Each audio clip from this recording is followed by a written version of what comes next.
The Sterling Club was the kind of restaurant where reservations required 3 months' notice and a member referral. Crystal chandeliers, leather booths, waiters in white gloves, and a wine list thicker than most novels. My parents loved it here. It screamed old money, prestige, exclusivity, everything they valued. Tonight was their 30th wedding anniversary. Just family. Me, my sister Vanessa, and our parents. Intimate and elegant, exactly how Mom wanted it. I arrived exactly on time, 7 p.m. Vanessa was already there, wearing a designer dress that probably cost more than most people's monthly salary, her engagement ring catching the light every time she moved her hand. He did that a lot. The hand thing. Making sure everyone saw the 3-carat diamond her fiancé Brandon had given her. "Harper," she said when she saw me, her voice dripping with false sweetness. "It actually came. I thought you'd be too busy with your little projects." "Wouldn't miss it," I replied, sliding into the booth. Mom and Dad arrived moments later, both dressed impeccably. Dad in a tailored suit, Mom in pearls and silk. They looked like they'd stepped out of a country club catalog. "Happy anniversary," I said, standing to hug them. "Thank you, darling," Mom said, but her eyes were already scanning my outfit. Simple black dress, minimal jewelry, no designer labels. I could see the disappointment flicker across her face. "You look comfortable." Translation: "You look poor." We ordered drinks. Champagne for everyone except me. I ordered water. Vanessa noticed immediately. "Not drinking, Harper? Trying to save money?" She laughed like it was a joke, but there was an edge to it. "Just prefer to stay clear-headed," I said. "Of course. You always were the serious one." "No fun." Vanessa sipped her champagne. "Brandon and I just got back from the Maldives. 2 weeks at a private resort. It was absolutely divine." "Have you ever been to the Maldives, Harper?" "No." "Oh. Well, you should go sometime. When you can afford it." Another laugh. Another reminder. Dad cleared his throat. "So, Vanessa tells us the wedding planning is going well. June wedding at the Botanical Gardens, correct?" "Yes, Daddy. It's going to be perfect. Brandon's parents are flying in their friends from Europe. We're expecting about 300 guests." Vanessa turned to me. "You're still coming, right, Harper? I know it might be hard for you to take time off work, but family is important." "I'll be there," I said quietly. The appetizers arrived. Oysters, caviar, imported cheese. Dad ordered a $400 bottle of wine. The conversation flowed around me: Vanessa's wedding, Brandon's promotion, the vacation home Dad was considering buying in Aspen. "Harper, you've been quiet," Mom said, dabbing her lips with a napkin. "How's work?" "It's good," I said. "Still doing that tech thing?" Dad asked vaguely. "Software development, yes." He didn't sound interested. "Well, it's good you have a steady job." "Not glamorous, but steady." Vanessa jumped in. "Brandon's company just landed a huge contract with a pharmaceutical company. He's being fast-tracked to partner. At 32. Can you imagine?" "That's wonderful," Mom beamed. "What about you, Harper?" Vanessa asked with mock curiosity. "Any big promotions? Raises? Or are you still just coding?" "Still coding," I confirmed. "Well, someone has to do it, I suppose." Vanessa exchanged a look with Mom that I wasn't supposed to see but did. The main course arrived. Wagyu beef, lobster tail, truffle risotto. The kind of meal that cost more than some people's weekly grocery budget. I ate slowly, savoring the food while half listening to Vanessa dominate the conversation with wedding details, honeymoon plans, and the house she and Brandon were building in the suburbs. Then came dessert. Crème brûlée, chocolate soufflé, a cheese plate. And with dessert came the announcement I hadn't been expecting. Dad set down his wine glass and cleared his throat. "Your mother and I wanted to talk to you both about something important tonight." Vanessa perked up. I stayed quiet. "As you know, we set up trust funds for both of you when you were born," Dad continued. "Harper, yours was set to mature when you turned 25. That was 6 years ago." "I remember," I said. "You cashed it out almost immediately. $1.2 million, gone in a matter of months." Dad's tone was disapproving. "We were disappointed, Harper. That money was supposed to be your foundation, your security. We don't know what you spent it on, but it's gone now." I said nothing. "Vanessa, however, has been more responsible," Mom added, smiling at my sister. "She's kept her trust fund intact, invested it wisely and demonstrated real financial maturity. Vanessa preened. So we've made a decision, Dad announced. We're restructuring the trusts. Vanessa, yours will remain as planned. But Harper, we're reallocating your remaining inheritance to your sister. She's proven she can handle it. She's achieved something. She's getting married, building a life, doing things the right way. The table went silent. Vanessa's smirk was barely concealed. Mom nodded approvingly. Dad watched me, waiting for a reaction. We're giving your trust fund to your sister, Dad said again, slower this time, like I hadn't understood. She actually achieved something. Well, you had your chance. I set down my fork carefully, took a sip of water, and smiled. Hey, I said. Dad blinked. Okay, that's all you have to say. What would you like me to say? I thought you'd be upset, Mom said, looking almost disappointed that I wasn't crying or begging. Why would I be upset about money that doesn't exist anymore? I asked calmly. Because it was yours, Vanessa said, unable to hide her satisfaction. And now it's mine. Because I'm responsible and you're not. I pulled out my phone, opened my banking app, turned the screen toward them.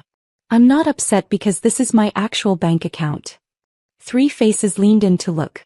The number on the screen, $67,349,284.33. Mom gasped audibly. That's 67 million? Give or take a few $100,000, I said. It fluctuates daily based on market performance. Dad grabbed the phone from my hand, staring at the screen like it might be a trick. This can't be real. This is fake. You edited this somehow. It's real, I said. The trust fund you're talking about? The $1.2 million I cashed out at 18? I invested it. Started a software company. Sold it 4 years later for $8.3 million. Then I started another company. Sold that one for $23 million. Then I started a third company which I still own. It's currently valued at $94 million and I hold 62% of the shares. The table was completely silent. Vanessa's face had gone white. You're lying. Am I? I took my phone back and opened my investment portfolio. Here's my stock holdings. Here's my real estate portfolio. I own 4 commercial properties and 6 residential. Here's my business valuation from last quarter. Would you like to see my tax returns?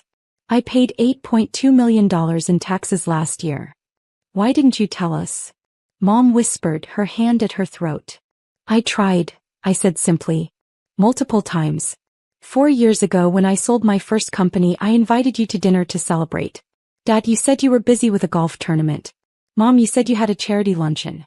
Vanessa, you said you had plans with Brandon. That's not, Vanessa started. 3 years ago when I started my second company, I invited you to the launch party. None of you came. Dad said it was nice that I had a hobby. Mom asked when I was going to get a real job. Vanessa told her friends I worked in IT support. Dad's face was red now. You should have insisted. Made us listen. I did, I said calmly. I sent you all quarterly updates about my companies. Financial reports. Growth projections. None of you ever responded. Not once. So I stopped trying. This is insane, Vanessa said, her voice rising. If you're so rich, why do you dress like that? Why do you live in that tiny apartment? Why don't you have a nice car? I dress comfortably because I work from home most days. I live in a 1,200 square foot apartment because I don't need more space and it's in a great location. I drive a hybrid because it's fuel efficient and reliable. I paused. I don't need to perform wealth, Vanessa. I actually have it. Mom was crying now, mascara starting to run. Harper, honey, we didn't know. You have to understand, we had no idea. You had no idea because you never asked, I said. Every conversation was about Vanessa's accomplishments. Vanessa's wedding. Vanessa's life. I was just the other daughter. The disappointing one who cashed out her trust fund and probably wasted it on something frivolous. What did you want us to think? Dad demanded.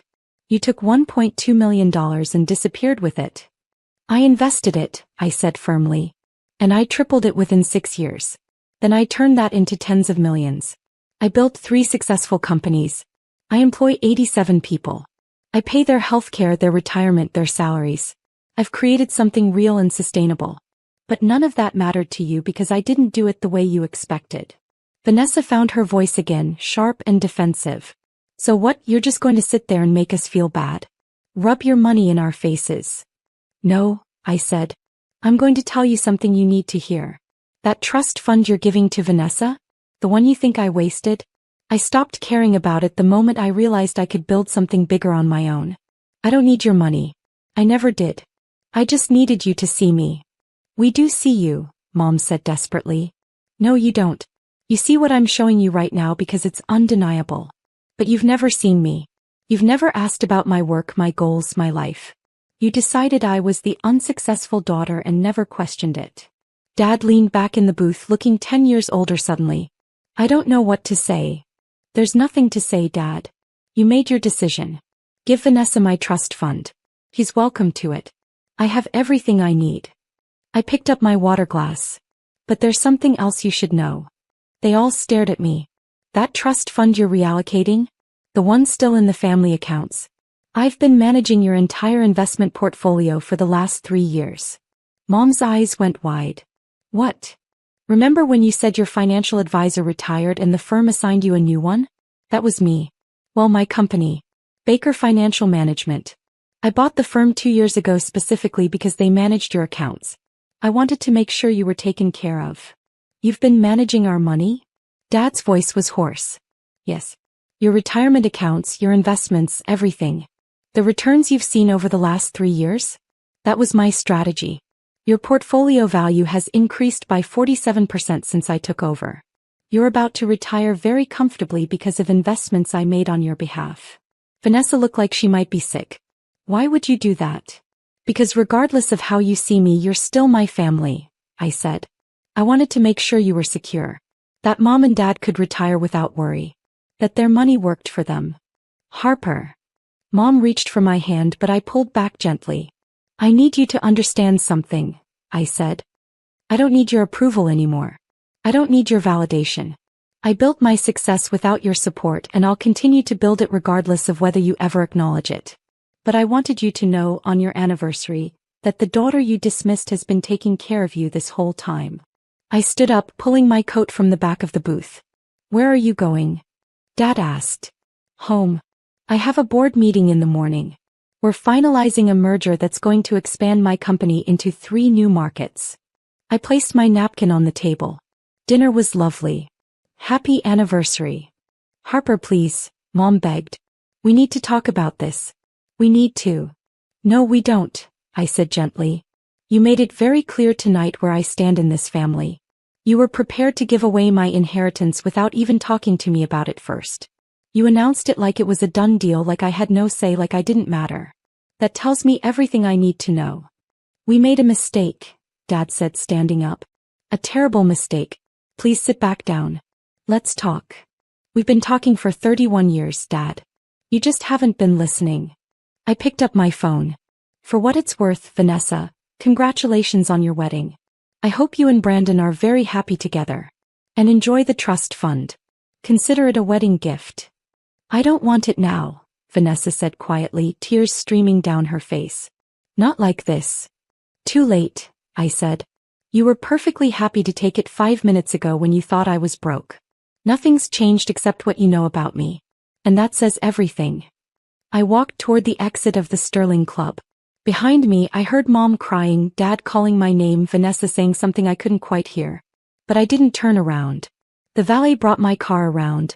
My unremarkable hybrid that was paid off and perfectly functional. I got in and drove home to my tiny apartment with the view of the harbor and the home office where I'd built a multi-million-dollar empire. My phone started ringing before I even pulled out of the parking lot. Mom, please come back. We can fix this. Dad, I looked up your company. Harper, I had no idea. I'm so sorry. Vanessa, I feel sick. I don't want the trust fund. I don't want any of it. And one text from Brandon, Vanessa's fiancé, who'd apparently been briefed. Holy shit, you're that Harper Baker? The tech entrepreneur? Vanessa never told me. What the hell? I turned my phone to silent and drove home. When I got to my apartment, I poured a glass of wine and sat on my balcony, looking out at the city lights.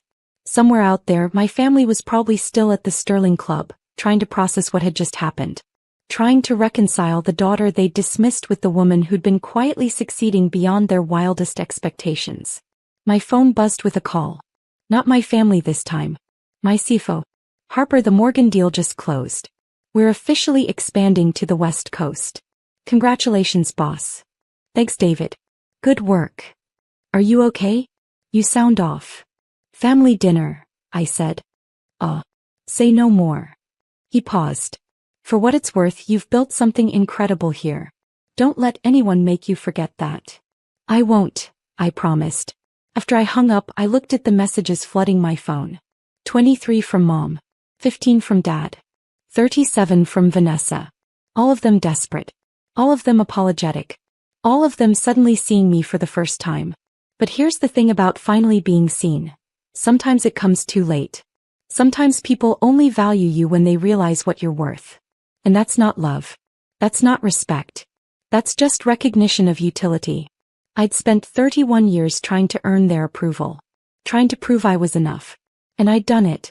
I'd exceeded every possible measure of success. Built companies. Made millions. Created jobs. Managed their investments. Taken care of them even when they couldn't be bothered to take care of me. And the moment they found out. The moment they realized I wasn't the failure they'd believed I was. They wanted back in. But I was done performing. Done proving. Done shrinking myself to fit their expectations. I opened my laptop and looked at the investor reports for my company. Growth projections showing another 40% increase next year. 3 acquisition offers we were considering. A product launch that would revolutionize our industry. This was real. This was mine. And this was enough. I didn't need a trust fund. I didn't need their approval. I didn't need them to see me. Because I'd finally learned to see myself. And what I saw was worth $67 million and climbing. The trust fund they'd tried to take away? It was nothing. The life I'd built without them? Everything.